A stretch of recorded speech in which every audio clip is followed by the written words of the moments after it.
Well, the climate is changing, there's no doubt about that, and every reputable scientist agrees with it. But the term skeptic is in relation to anthropogenic climate change, which, supports that carbon dioxide is changing the planet. It's simply not. To be serious, this carbon dioxide thing is, I don't know, I'd like to create the phrase also, carbon dioxide monster. It is that kind of thing like a, children fictional story, this monster, it's just very artificial stuff that, has nothing to do with reality. Carbon dioxide, after all, is, I would like to say, is food for plants and marine life. We know that the plants love carbon dioxide. And these folks are actually telling us that we need to pay money to cut down the carbon dioxide. As we return to the present, we can observe that the Earth's temperature has always been in flux, endlessly cooling and warming.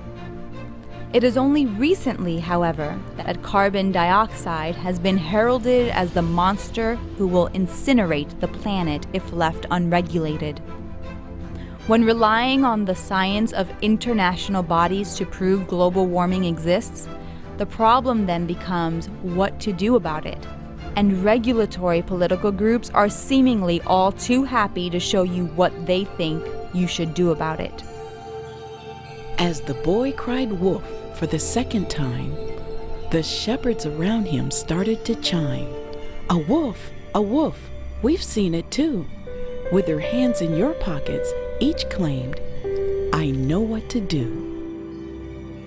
Just as the EPA is the federal body representing climate regulations in the United States, internationally, the United Nations is attempting to monitor and regulate CO2 through the Intergovernmental Panel on Climate Change. The IPCC is widely credited as the foremost authority on climate change throughout the world. Well, the United Nations Intergovernmental Panel on Climate Change, I think the key word is intergovernmental. The participants are chosen by political branches of member governments.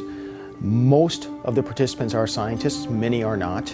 And we see a lot of bias in the selection process because these are the political branches of governments making the choices. The whole idea of the IPCC is a good one in concept. Let's objectively look at what's happened and objectively look at what could occur.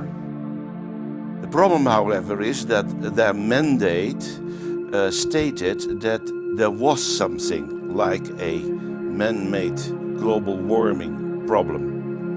And, they are focusing on proving that this is true, which is not, of course, neutral science or objective science anymore. It's just trying to prove what has been in the mandate which was given by them, by the politicians. And when you go around that process to influence public policy, when you're supposed to be an objective lead author, that is just not appropriate. We hear a lot about the 2,600 scientists, the unified position of 2,600 scientists for the IPCC, but that's not at all the case. To begin with, many IPCC participants do not agree with the final IPCC statement. The IPCC publishes a cumulative report using scientific findings and calculated predictions about the climate every 5 to 7 years. The first of these assessment reports was published in 1990.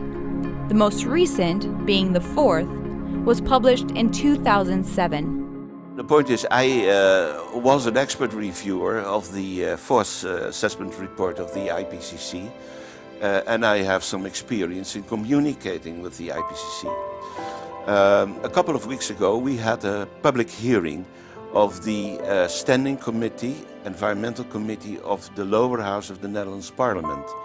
And their parliamentarians asked questions also to me, and they asked me what the experience was with the IPCC and what they did with my comments.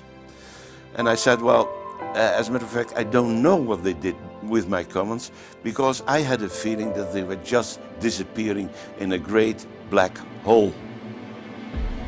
Or the United Nations Intergovernmental Panel on Climate Change. This is, of course, a United Nations body who is actually a political body that's trying to make socio-political decisions, but they sort of abuse science in very serious way. It is, despite the statements of Pachauri always said, well, the process is very transparent, and our reactions to the comments of the expert reviewers are very carefully considered, and the reality is that there is no communication about the comments of the climate skeptics. So in fact, what Pachauri is saying about the proceedings of the IPCC doesn't simply match reality. Despite the IPCC attempts to force their mandate, there is no unified position among the scientists who contribute to the assessment reports. Often, scientists who have disagreements or reservations against the conclusions of the IPCC find their works omitted from these reports.